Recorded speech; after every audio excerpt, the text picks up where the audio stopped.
بسم الله الرحمن الرحیم. بنده سید حسام الدین فریزنی از واحد فروش صنایع شرکت نفت سپاهان هستم و در حال حاضر در نمایشگاه فناوری اصفهان در مهر ماه سال 1402 حضور داریم. در خصوص بخش فروش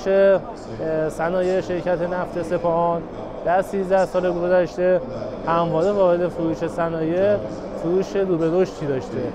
و در سال گذشته با فروش 22,000 تن بیشترین فروش رو تو 13 سال گذشته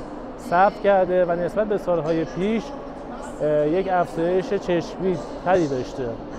از برنامه‌هایی که ما در سال آتی و همچنین سال جاری پیگیری می‌کنیم بالا بردن